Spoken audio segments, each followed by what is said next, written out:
Welcome back to the channel. Today I'm going to be giving you some recommendations for your 2024 to read book list, and I'm going to be taking those from the best reads of 2023 for me. Part of my goal in 2024 is to support the cause of Palestinian children, and so portion of proceeds from this channel, my Patreon, will be going to the PCRF, the Palestinian Children's Relief Fund.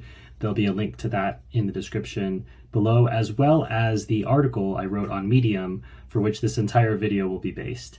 So don't worry if you're trying to keep up with everything I'm going to talk about in the video. The article will be a much more leisurely read for you to learn a little bit more, and then there's links to see Goodreads reviews on it and ways to purchase the books if you're so inclined.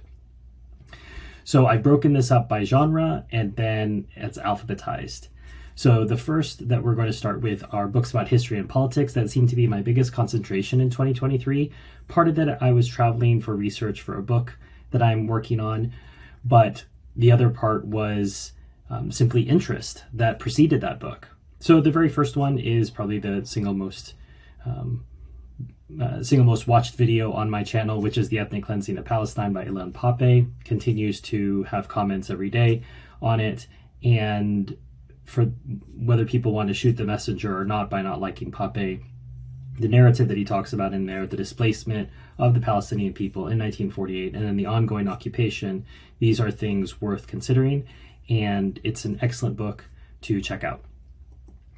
After that, you've got The Iron Cage by Rashid Khalidi, the story of the Palestinian struggle for statehood. As I said in my review for that book, which I broke into two parts, Khalidi is trying to make the point for the Palestinians having agency in their own struggle, that this is not something that has only happened to them, that they have faced some turning points and some decisions themselves, and he does his best to outline that for us to consider. The third book would be The Israel Lobby by John Mearsheimer and Stephen Walt. This book details the connection between the Israel lobby and U.S. government policy, which, let's be honest, without U.S. government backing for the decisions of Israel, Israel would have to make some harder choices. And it's astonishing what this book details. Peace in the Promised Land, after that, edited by Dr. Sergej Trifkovic. This book looks not only at the recent history, but actually goes back to biblical times and gives you greater context for this struggle, some of which is religious, but I would argue that most of all these days it's political more than anything. Seven Pillars of Wisdom by T.E. Lawrence. So this is he's also known as Lawrence of Arabia. I read this book before my visit to Wadi Rum in Jordan. It delivered. Wadi Rum was exactly as Lawrence delivered to me in the book. Absolutely magnificent vista. But this is somewhat of a prelude to the problems that we would face with Israel and Palestine later, because it talks about the British creating false hope for the Arabs about how they would govern themselves. Montenegro, The Divided Land by Dr. Thomas Fleming. This book was written in the lead up to the 2006 referendum in Montenegro about separation from Serbia. They were the last two constituent parts of Yugoslavia. And this book talks about, obviously, the ethnic connection of the Montenegrins with the Serbians, but goes back deep in history and was fascinating. Another book that I read right before arriving in Montenegro and gave me a much deeper appreciation of my visit. Sarajevo, A Beginner's Guide by Ozren Kebo. I only found out after I did the video and tried to put up the links for the book what a special gift this was for me to have this book. It was given to me by a Bosniak, I think maybe in 2016, but she probably bought it in the Balkans in a bookstore in English, but it's quite difficult to find in the English-speaking world, it seems. So you might have to lean on a friend from the Balkans to pick up this book for you in English, but it's well worth it. And I've had the chance to connect with the author on social media, interestingly, and just let him know how much I appreciated what this book was able to give me, which is an insight, a small insight into the siege in the 90s in Sarajevo. And reading it before I got to Sarajevo only made my visit more poignant, I would say, and just gave me greater context to appreciate everything I saw. That greater context and appreciation also was present for the next book, which is Nial Saga. It doesn't have an author. It's one of those older works that you're not quite sure who wrote it. It's just called Nial Saga, and this is an Icelandic saga. And I had a chance to visit Iceland earlier. It's 2024 and I'm forgetting it's not 2023 anymore. So what I meant to say was I visited Iceland in 2023, and this book gives you a real sense of how the geography formed part of the culture of Iceland and how these people dealt with things between themselves and among each other. And yeah, it's a lovely read, especially for those of you who might like literature from the medieval period, where you have a sense of different rituals that seem very foreign to us these days. And yet, people are still very much the same. It's still the same human nature on display. The next book is The Power of Geography by Tim Marshall. This is continuing in the geography series. I'd previously read Prisoners of Geography. I'm currently reading 2 Marshall books, one of which is going to be reviewed later this year in 2024. But the lens of looking at politics and conflicts between peoples and nation states through the lens of geography, I think is fascinating, and I can't recommend it enough. Then there is Julius Caesar's The Civil War. If you're interested in learning a little bit more about this man who has had such an effect on our lives despite having died thousands of years ago, it's well worth it. I've said to people that obviously it's Caesar writing about some of his own story, but it seems that the historical record backs this up. It's not as if he's writing some fake news story about himself. A lot of what he has to say is accurate, and I think he's actually quite fair in many scenarios. In other scenarios, he's definitely bigging himself up, but that comes with the territory when you're writing an account like this. The next book is The Politics by Aristotle. This might be a bit more abstract for some of you if you're not that interested in political science, but if you're interested in how people choose to make a society together, I think The Politics is an instructive step-by-step look at that. And it's not that long as far as texts from Aristotle go. I also read Revolution and CounterRevolution by Dr. Plinio Correa de Oliveira, very, very famous Brazilian intellectual, Brazilian Catholic intellectual. And this very short text talks about the effects of the revolution. When we think about the revolution in the modern world, we're obviously speaking about the French Revolution and the negative effects that has had for our society at pretty much every level. And Professor de Oliveira only points out it's not over yet. In fact, the revolution just continues on and continues to eat itself, and it's only going to get worse. And this text is excellent and can strongly recommend it. I also strongly recommend the last book in this history and politics segment, which is Democracy in America by Alexis de Tocqueville. This is a book I actually read at the beginning of 2023, and one that I was surprised to find out that some of my friends who'd majored in political science had never read all the way through. It's absolutely fascinating. De Tocqueville did not spend a lot of time here, 9 months in total in the 1800s. And he went back and wrote this masterful text, much of which I would say pins the tail right on Americans, even to this day. And he wrote it at a time quite early in our development as a nation.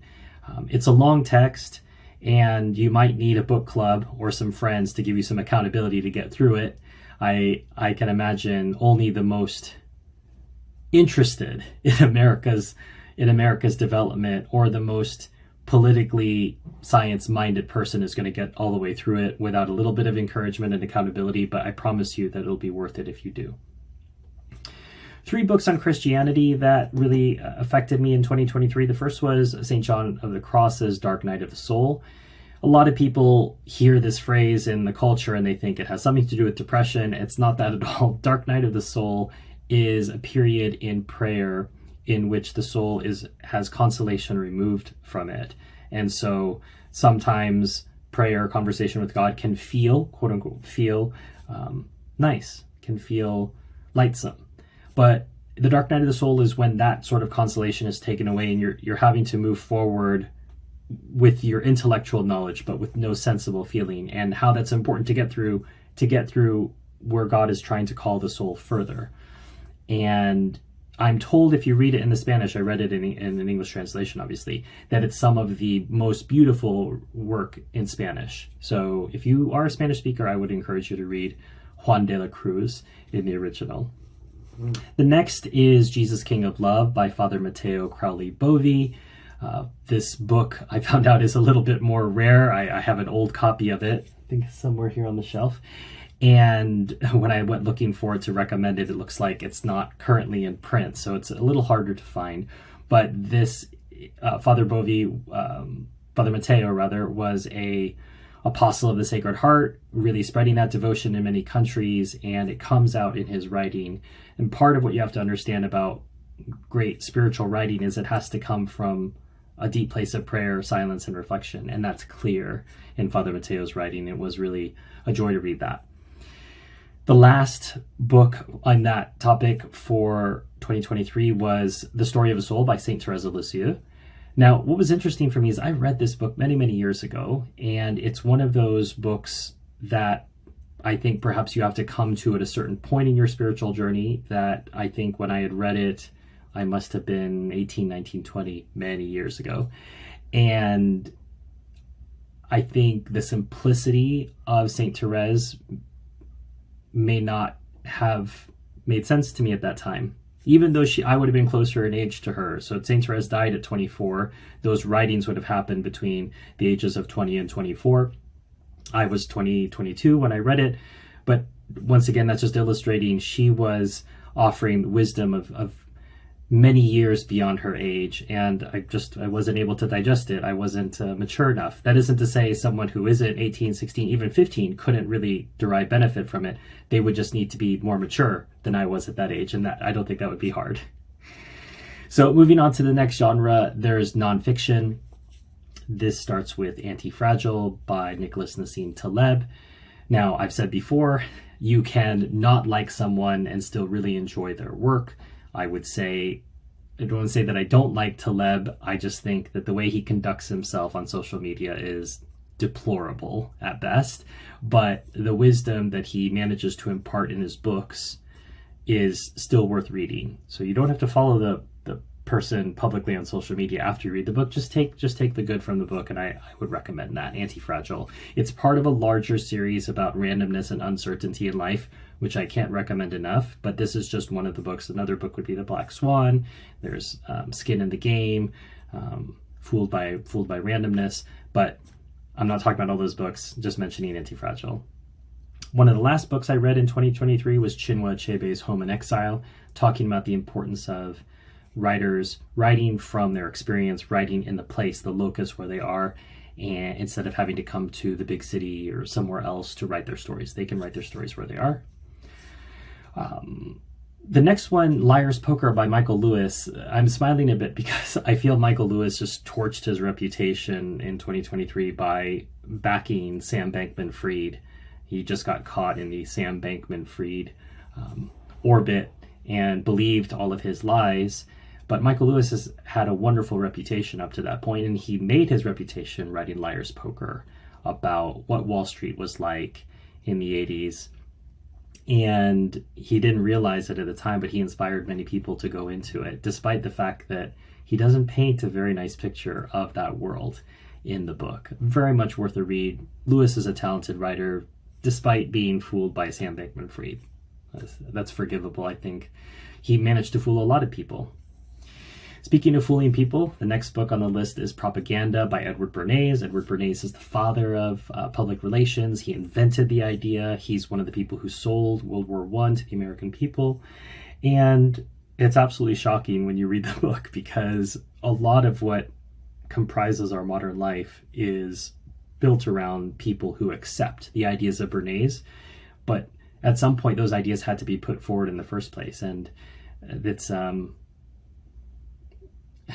it's shocking to read. That's all I can say. When you read propaganda and you see the extent to which people like Bernays take the formation of everyday lives, our everyday lives, based on whatever they would like to propose to us, because they're better than us, they're smarter than us, we're just idiots. It's interesting to see it there in black and white. That's all I can say. It's not a long read, so I can only encourage you to get through it. Then we have Saudi America by Bethany McLean. This is a very short work, and it talks about the financial aspect of fracking. So if you're looking for a book about the science and the environmental impact of fracking, I did order a book on that, and I might do a review on that later this year. Don't hold me to that. But this is a book about the financial aspects of it. And if you don't know Bethany McLean, Bethany wrote Enron, the Smartest Guys in the Room, one of my favorite con man books, and I just loved her writing. And that, don't love everything that Bethany writes about, especially recently, but I would say that this is a very good introduction to the financial side of how fracking came to be. And she ends the book with this question about energy independence, and is it really something that we want, or does it sound very good? So I'll leave that to you to ponder and to check out in reading this book. The last book in this nonfiction category would be The Will to Climb by Ed Vesters. I love reading books about climbing, you could say, adventures. What started me in this genre many years ago was John Krakauer's Into Thin Air. I've read many works by John Krakauer since then, not just in mountaineering, but in other works. I think he's a fantastic writer. So I'm talking about Krakauer, but Krakauer got me started in this genre. And Ed Vesters is a climber, also a writer. He completed what has now become very popular, the 14 Peaks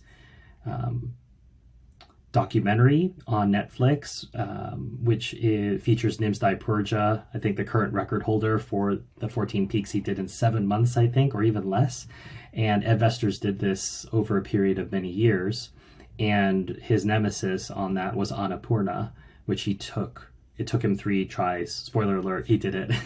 It took him 3 tries to do it. And that story of Annapurna is woven through with stories of other climbers and their stories and some of their deaths. And it's a really interesting book because it's a bit of a history of climbing alongside his own personal journey. So very much worth it. Ed Vesters, The Will to Climb.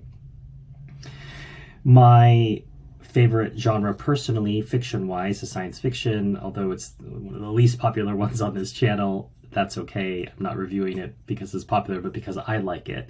And the way I started 2023 was with a book called Ender's Game by Orson Scott Card.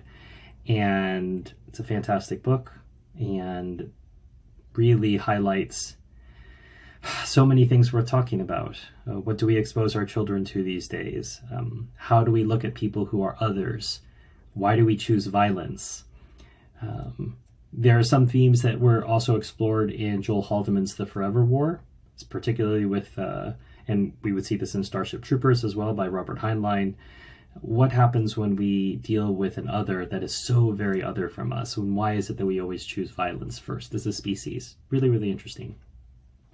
Next, God Emperor of Dune, the 4th in the 6-book Dune Saga by Frank Herbert. One of the least liked books, it seems, of the series, but one that I enjoyed and one that I would recommend. It's very far beyond the Dune history that is now being covered in the cinematic universe of Denis Villeneuve. I don't know if he'll ever get to Ward's God Emperor of Dune or if it's going to sit in a television series. There's a number of elements about the book, including that Leto is a giant sandworm, that make it difficult to put onto either the small screen or the big screen. The Napoleon of Notting Hill by G.K. Chesterton, dystopian 1984, but if 1984 if the 1984 novel that we all know so well by George Orwell is really bleak and dark, this is a 1984 that is beautiful and light, but in an unexpected way. It gets dark in places, but I would say it's accidentally an alternate take on 1984 because it was written before Orwell's book. Another political science book, but one that I really classify as a dystopian novel of sorts, is The Republic by Plato. Plato is trying to talk us through an ideal society, and he paints this construction of a society which is horrible in many ways, but he makes good points as he talks through the horror.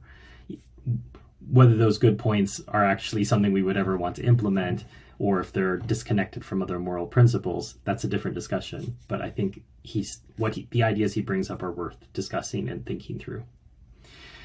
The last two books in the science fiction dystopian series would be Shift and Wool, both by Hugh. I found out, I said his name was Hugh Howey in a review, in the review that I did of Wool, but I found out it's actually pronounced Wowie. So Hugh Howey, there are 3 books in the Silo series, so Wool, Shift, and Dust. I'm reading Dust right now. So Wool, humanity's living underground, doesn't know why. Shift gives us the explanation. It's the prequel, even though it's volume 2. It tells us what happened to get us there, and then it brings those 2 stories together. And then Dust, where I am now, in 3, which maybe will make my best of 2024. We'll find out at the end of the year.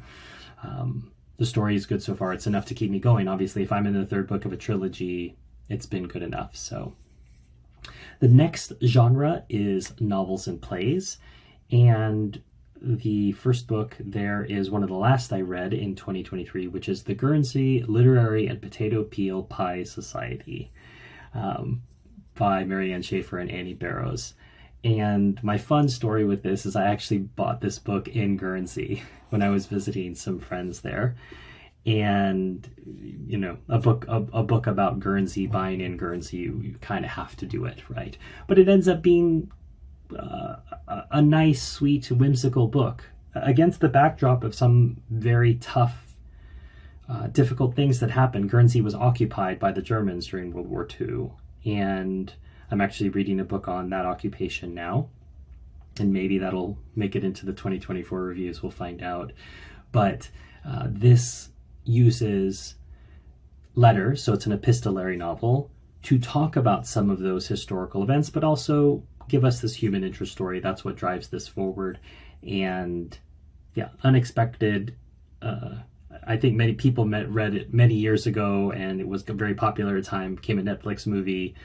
Because I'm not always plugged into trends, I miss these things, and I found this on my own in Guernsey, unrelated to the popularity of it from some years ago. So if you, or like me, were also not plugged into the popularity, I'm going to introduce you to a book you might not have heard of, but otherwise you probably have.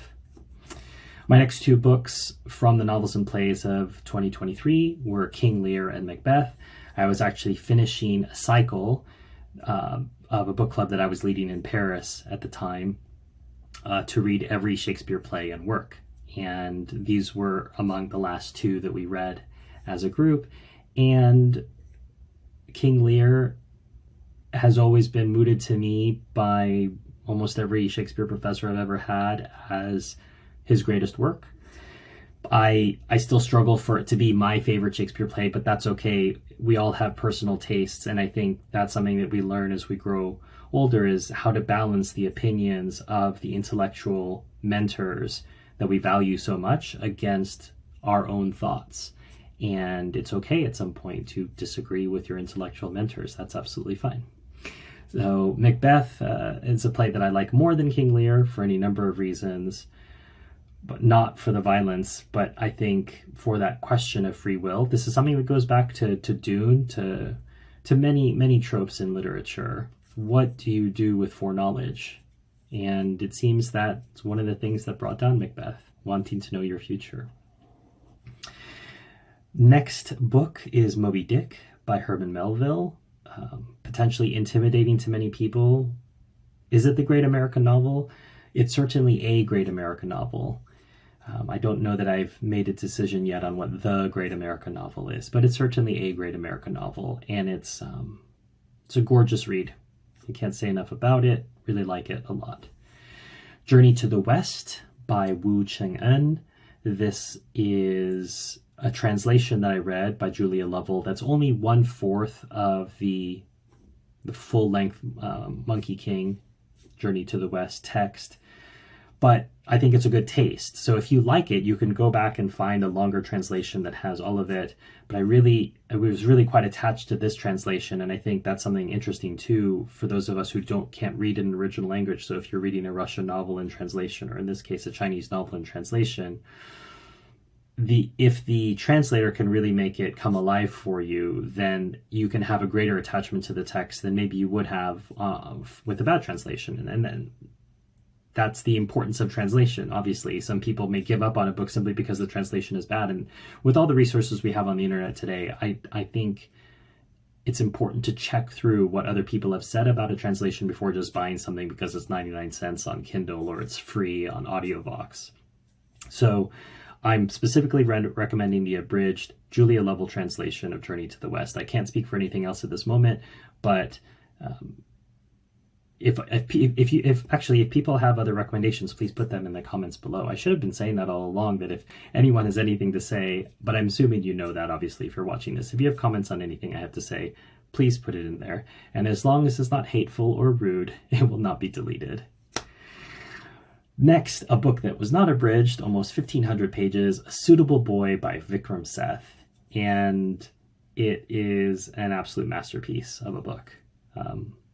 A book that uses a courtship to speak about India and Pakistan and cricket and courtship and family dynamics and death and office politics and friendship. There's so much there. It's a grand epic of a book, and one that you will be sad about when you finish because you've been pulled into that universe.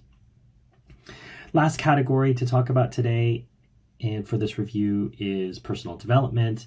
This is a genre I probably read a lot more in my earlier days, maybe 10 years ago, as I was building companies.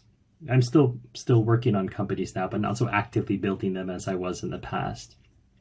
And those books were more important then. There's still books that are worth reading, and the three that I'm going to share with you. The first is Atomic Habits by James Clear. Habit building is what keeps us in a direction of travel that we want. They're not an end in themselves, and I think the author James Clear does a very good job of breaking down why they don't have to be difficult and why they're a means to an end, not an end in themselves, and that's why they shouldn't be difficult. So it's a good book, and if you're looking to form some good habits in 2024, it's probably a very useful one as well. The last two were written by Jim Collins mostly. Built to Last, Jim Collins and Jerry Porras. Good to Great, just by Jim Collins on his own. Very research-based. Now, it doesn't mean that his research cannot be questioned, and there's been a number of people who've looked at the companies that he picked and talked about and have said, oh, this is debunked, etc.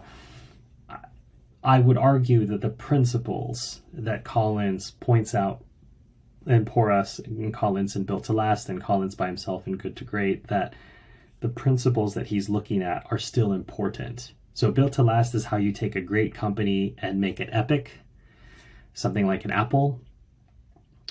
Good to Great is how you take an ordinary company and make it great in the first place. And one of the lines from Good to Great that really sticks with me is, it takes the same amount of effort to be a good company as to be a great company. So why not be great? And I don't think there's any reason to dispute that. So thank you for taking a listen to my 2023 reads. I hope you liked at least one of them and have added it to read for 2024. If you'd like to see the article, as I said, there'll be a link to it below, along with a link to the PCR of the Palestinian Children's Relief Fund. As I say, a portion of all the proceeds from this channel and Patreon, etc., is going to go to that fund this year. And hit like, hit subscribe, potentially consider becoming a member of my YouTube community or my Patreon community supporting the work. And look forward to reading more with you in 2024, learning with you, and getting suggestions and getting books, and keep them coming. As always, enjoy your reading.